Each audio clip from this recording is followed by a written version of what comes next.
Arctic Ocean er nu på Filippinerne i en by, der hedder Batangas. Her skal vi laste en last konstruktioner til Fly River på Papua Ny Guinea. Men inden vi laster, ligger vi nogle dage her i bugten til ankers og venter på, at lasten den skal blive klargjort og færdig. I mellemtiden nyder vi lidt frihed, kommer lidt rundt og kigger lidt på lokaliteterne, får også lidt besøg ombord i skibet af de lokale. Lige snart vi har ankeret, så kommer de ud med både og kigge til os. Vi har forskellige ting, vi skal have klargjort, og vi skal have prøvet vores redningsbåd af, eller mand over bordbåd, som det hedder på vores sprog. Og samtidig med, at vi laver lidt øvelse med den, så benytter vi os også af at kan komme ind og kigge på lokaliteterne inde på kysten og nyde livet, indtil vi skal ind og laste.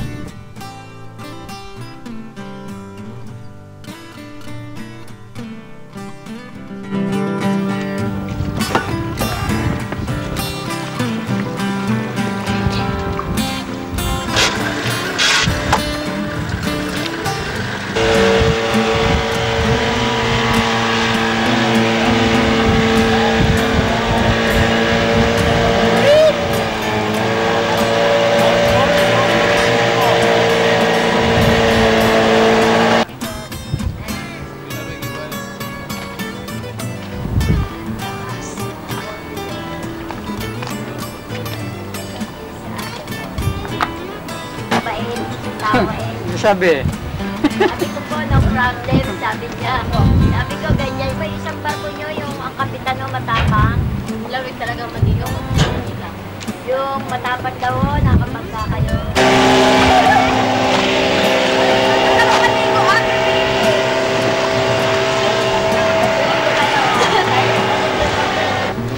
Oh, yan. Tama. Tama yan. Nalabas din eh, oh! Alam na sa loob kasi hindi makita ang video. Hindi ka na talaga sa ito. Ala, ay palagi. Malamig!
Babay daw, babay.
Så er vi begyndt at laste, og som det ses, er det nogle temmelig store emner,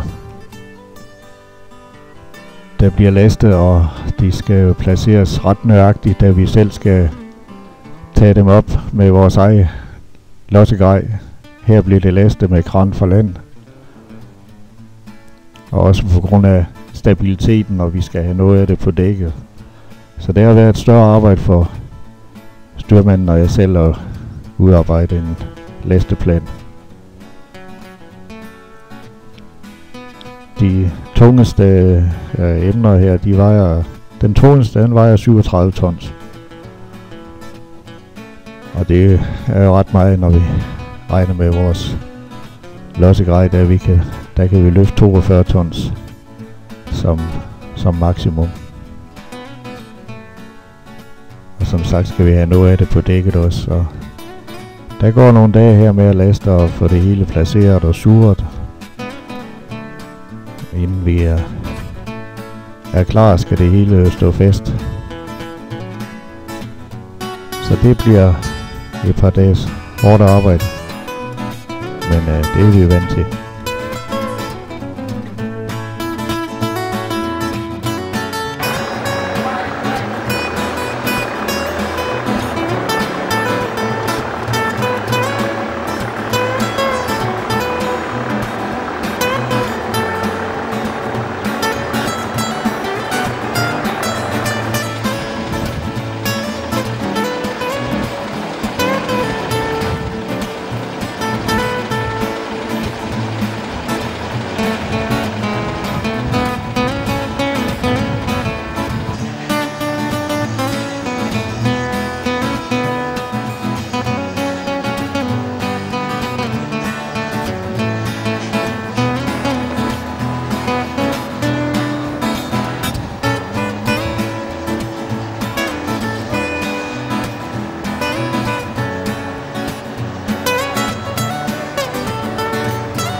Så har vi forladt Batangas og på vej til Papua Ny Guinea.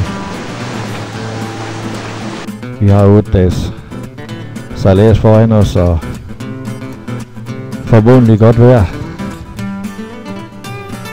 Der vi skal ned igennem Filippinerne og Zuluhavet og Maluka-søen og Arafura-søen og igennem Torstrædet for op på den nordlige del af Australien, imellem Australien og Papua Ny Guinea.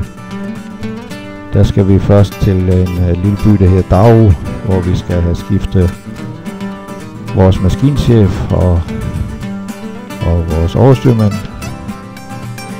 Og vi skal have klareret ind. Der er forskellige ting, vi skal have ombord. Blandt andet 2 lokale loser til at assistere os med at sejle på floden.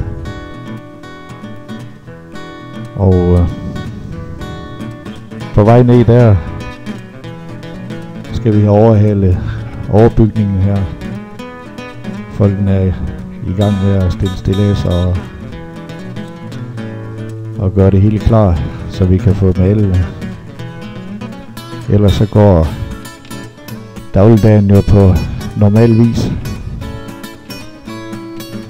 som det altid gør i søen. Der er noget at se til hele tiden. Kokken har travlt, og der skal bakkes op til os hver dag. Her er det en gang fisk, der står på menuen. Men sådan er vores hverdag på søen jo. Det går stille og roligt.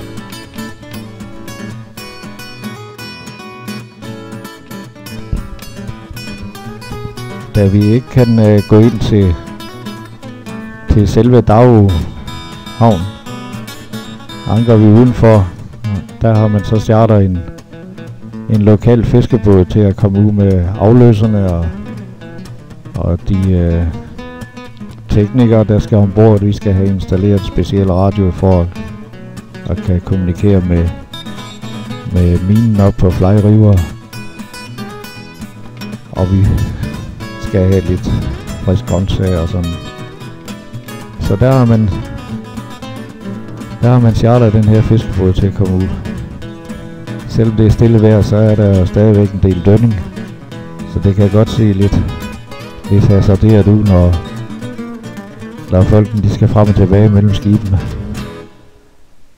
Men det klarer sig nu meget fint.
Så fik vi sagt farvel til vores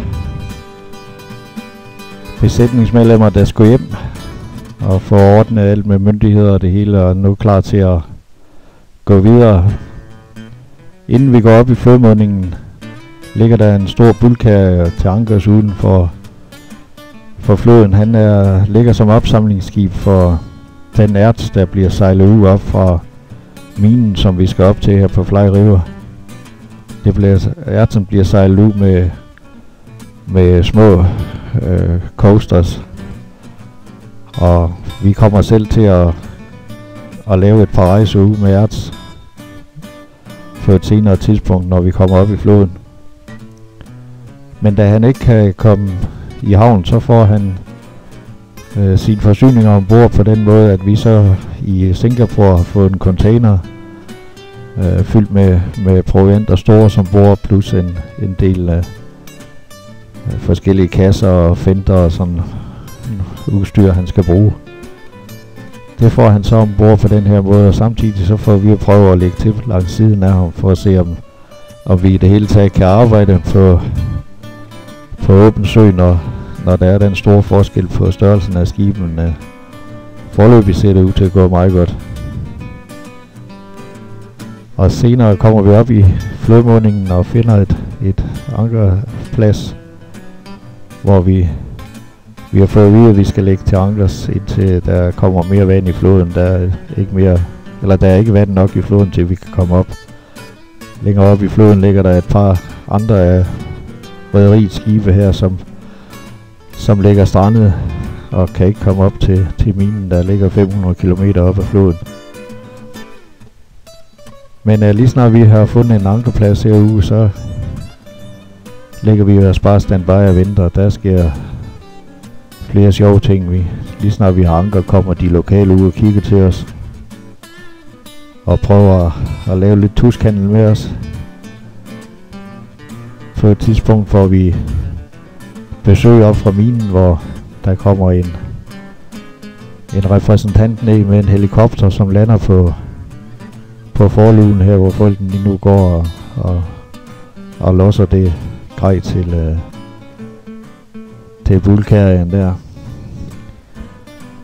Vi får også på et tidspunkt en af vores rederiets egen skib på siden af os, og skal fylde ferskvand på, da vi kommer til at ligge temmelig længe op i flodmundingen. Det er en lidt anden måde at sejle til søs på, end vi er vant til. Der er lidt mere eventyragtigt i det. Men det gør også, at hverdagen kan til tider blive lidt mere spændende. Her får vi besøg af de lokale i kanoer, der kommer ud inden fra landsbyen.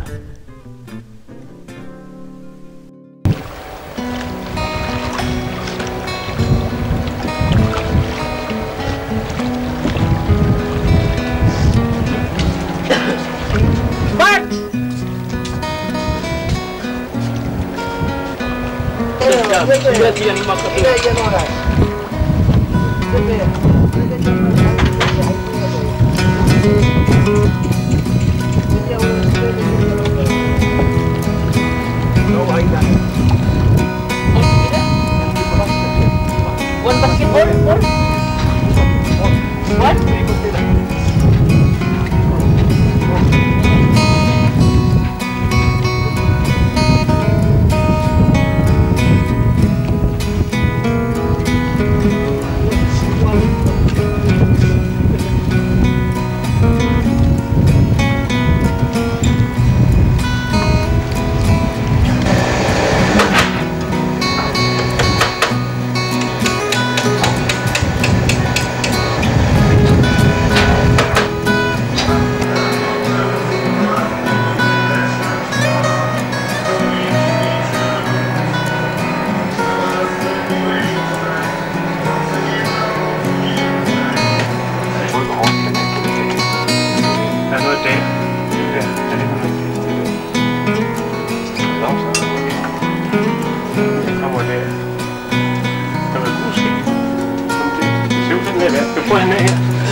Der er ikke en, der har påvirket kasserne. Ingen op af nogen, så skal det bare til.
Her kommer Arctic Trader hen på ankerpladsen og skal give os vand. Da, når vi ligger stille her, kan vi jo ikke lave ferskvand selv, som vi ellers gør, når vi sejler i søen. Så destillerer vi selv søvand til ferskvand. Men det kan vi ikke gøre, når ikke vi bruger hovedmaskinen. Så derfor er vi ved at gå tør for ferskvand. Og Trader, han har fuld forsyning, så der får vi lidt fra ham af, inden at vi skal fortsætte sejladsen op i floden.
Okay, vent lidt. Det ser ud til at dreje nu.